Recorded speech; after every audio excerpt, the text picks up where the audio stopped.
Greetings and welcome to the Dr. J Vlog series. It is Sunday, August 3rd, 2025, and on Sundays we talk about meaning and the purpose of life. And the theme for this week's vlog is, drumroll, cruelty, or something very nearly the opposite of last week's focus on empathy.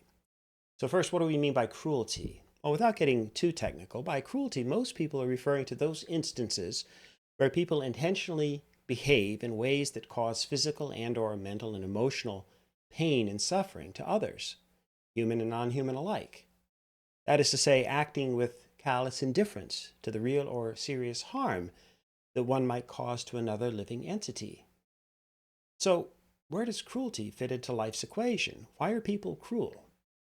Again, that question's somewhat akin to, and yet the opposite, to asking why are people empathetic or compassionate, as we were talking about last week. And what does cruelty have to do with the meaning and purpose of life anyway?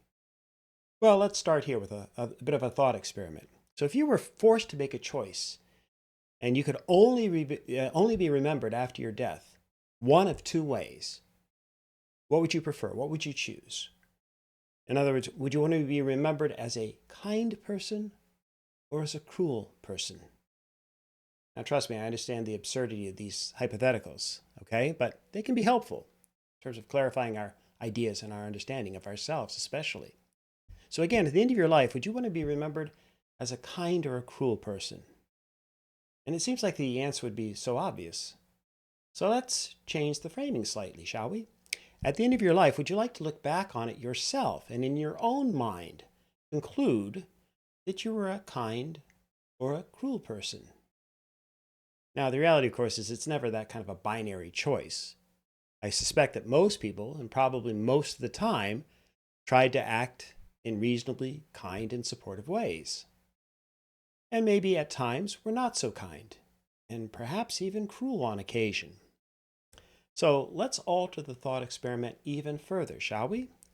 If you were able to rewind the whole movie of your life, and you were able to rewatch the entire story, frame by frame, what would you like to see in that film? Would you be happy with the film upon its completion? Would you be satisfied watching just how kind and thoughtful you were on a routine basis? Would you be satisfied that you'd that you'd done enough to live up to your own standards of kindness? Of course, no one's perfect. Would there be a lot of scenes, or maybe too many scenes, where you were a bit of an a-hole or even cruel? So here's the thing. If we're being honest, we'd almost all need to carefully rewind the tape of our lives and watch that entire film. And the reason we have to do that in part is because most of us just don't have hyperthymesia. So that's where a person can recall in incredible detail almost everything that's happened in their lives, even down to the very hour of every day, the exact days, if you will, going all the way back to their childhood. There's an estimated less than 100 people in the world who have that capacity, shall we say. Instead, most of us have much more selective memories. And that's probably a good thing in general. It protects us, if you will, protects our psyches, our emotional well-being, and sometimes even our relationships with other people. It's as though there are some things that we're better off forgetting. A little bit like Bob Seger would sing in his song, his classic Against the Wind. Wish I didn't know now what I didn't know then. But do you remember? Can you remember those times in your life when you acted in a rather unkind or even cruel way towards someone else, or perhaps toward an animal? Or, as so often happens, do you tend to deny that that ever happened? Or do you repress the memories? We sometimes repress memories, of course, of the traumas that we've experienced, the bad things that we ourselves have personally gone through. So would remembering those times or the bad things that you've done, and it's, again, more specifically, the cruel things that you might have done, would that challenge your core identity and your beliefs about yourself? Would you still consider yourself a reasonably kind and thoughtful person, even in light of some of the cruel things you might have done? Okay. And then for that matter, would you rationalize your behaviors in the past? Come up with good reasons for doing the really mean stuff, at least again in your own mind? Would you come up with excuses and justifications to make yourself feel better? Now, that's up to you to assess and perhaps even to reconcile, but it's definitely worth exploring. It's definitely worth asking the questions. Nearly everyone, in my experience, as a general rule, prefers kindness over cruelty. At the very least, only a tiny few of us would be considered psychopaths. That is, people who, that's someone who engages in routine criminal or cruel or socially irresponsible or abusive behavior. And again, that's almost certainly not you, or you wouldn't be watching the Dr. J blog series. Although maybe the word cruelty in the title could attract one or two psychopaths as well. So let's not rule that out. But seriously, that doesn't mean that we haven't at least once in a while ourselves been cruel in the past. And if not cruel, then perhaps, at least in certain ways, we've knowingly or intentionally hurt someone else. Again, if you haven't done that, great. You might be some kind of a enlightened spiritual being or guru of some kind. But most of us, perhaps all of us, have to a certain extent done something cruel or something intentionally where we've hurt others. And the question is whether or not we allow ourselves to acknowledge that, to admit to that, to live up to that, to take responsibility, and so on. Because a lot of times, we want to repress these feelings and those things that are those thoughts and those memories that create discomfort, shall we say, or cognitive dissonance, and so on. We like to keep a lot of that bad stuff out of our conscious awareness. All right, so now I'm going to let you in on a little secret. Don't tell anyone. Unfortunately, I kind of suffer myself from the opposite problem. What do I mean by that? Well, in other words, I definitely don't have hyperthymesia, but I'm really good at remembering those times when I've seriously hurt someone else or even been cruel on occasion. I'm sure I've repressed certain things, or I've tried to reframe certain things along the way to feel better about myself, but the fact remains I have a pretty doggone comprehensive Rolodex, if you will, of the times in my life when I've behaved in cruel ways towards others, or I've caused serious pain to others. They are filed away in that mental Rolodex, if you will. And it's been mostly in my private life, almost exclusively, quite frankly, as a partner, perhaps at times, as a father at times, or a sibling, or a friend.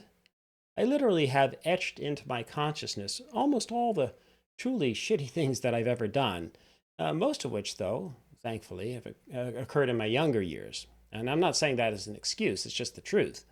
But even as an adult, like I said, even as a partner, as a parent, I've done things on occasion I consider hurtful, if not cruel. And I don't know about you, but I'm definitely not proud of those instances. And as soon as I've done something truly hurtful, here's the thing, I'd immediately realize that and usually regret it. I'd see the pain that I caused someone else, and I absolutely hated being responsible for that. I don't know about you, but if they felt the pain of my idiocy, of my behavior, something that I'd done, here's the thing, I quickly realized that I felt their pain too. And thus, if you will, the pain of my own cruelty. And so here's what I eventually learned and concluded, that every time I acted in a truly hurtful way towards someone else or caused someone any kind of serious pain, again, I'm not talking about just we had an argument or we had a disagreement. I'm talking about something that borders on being hurtful, on being mean-spirited, on being cruel. What I learned is that every time that I caused that kind of serious pain or inflicted that upon someone else, I was doing that to myself as well.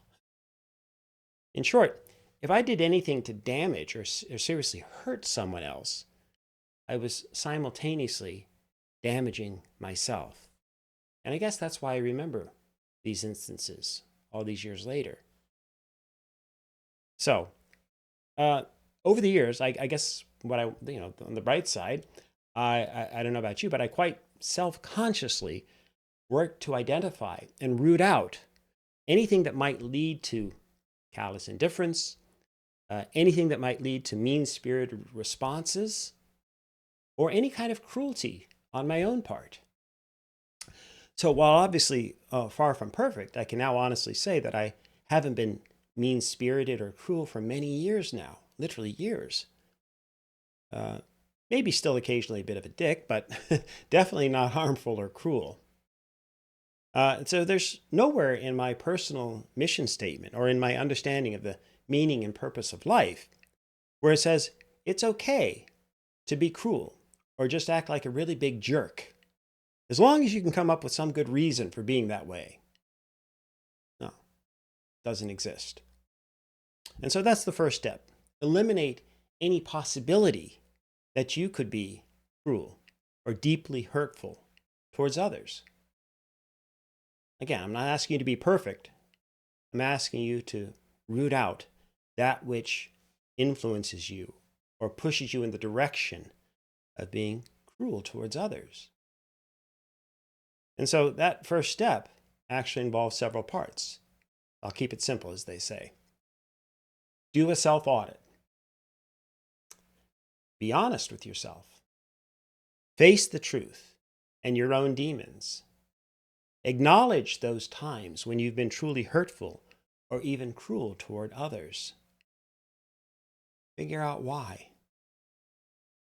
And if you can't figure it out, talk to someone else, like a counselor or a therapist, to help you figure out why. Then take responsibility, not just for your past actions and for apologizing if that's possible or appropriate. Nothing wrong with that.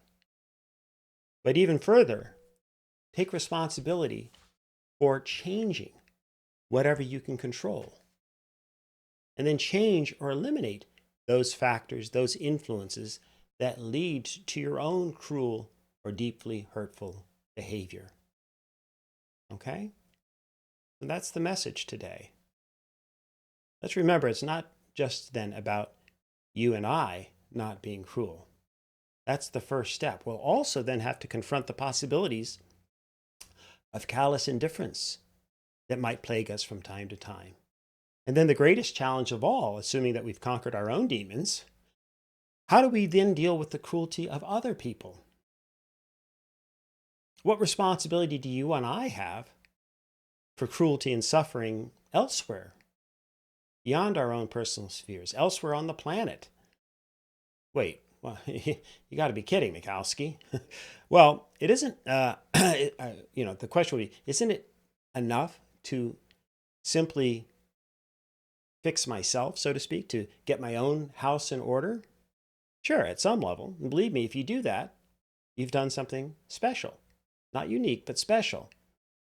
If you've fashioned a life filled with purpose and meaning, and you are not cruel and hurtful towards others, you're definitely part of the solution. And I applaud you. That's fantastic. Or if you're working in that direction, great. I'm just suggesting that once you get there, there are actually still other levels that you can aspire to if you have the awareness and the knowledge and the energy. But again, start with yourself, because even then, myself included, you have to constantly sort of mind yourself. Be sure you're operating from a loving kindness perspective. It's all too easy to slip into the uncaring or callous or even cruel mode if we're not careful, especially when we look around the world and we see things and people and actions and events that we don't like. Maybe we start to criticize, and we can even be cruel towards that which we perceive to be cruel, if you will. So we have to be careful. We have to be vigilant in monitoring our own behavior. And as I say, if you can operate from a perspective of loving kindness rather than cruelty, you're unquestionably part of the solution. I'm just suggesting that there's actually more beyond that as well. Okay, as ever, in the meantime, may you and yours continue to create peace in your lives, nurture love in your hearts, and dole out hugs in abundance. And I'll see you soon.